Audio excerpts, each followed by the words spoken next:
Нұржан Әлтаев орталық сайлау комиссияға құжат тапсырды. Оған мәліметтерді бұрмалады деген айып тағылды. Қазақстан парламенті мәжілісінің бұрынғы депутаты Нұржан Әлтаев Мұқалмас республикалық қоғамдық бірлестігі атынан президенттікке кандидат ретінде тіркелу үшін орталық сайлау комиссиясына құжаттарын тапсырды.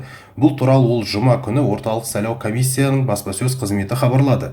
7 қазанда Нұржан Бауыржанұлы Әлтаевтың Мұқалмас республикалық қоғамдық бірлестігінен Қазақстан Республикасы президенттігіне кандидат болып ұсынылғаны туралы құжаттар орталық сайлау комиссияға тапсырылды делінген хабарламада. Әлтаев бұған дейін еңбек және халықты әлеуметтік қорғау вице-министрі қызметінде атқарған. Әлтаевқа құжаттарды бұрмалады деген айып тағылды.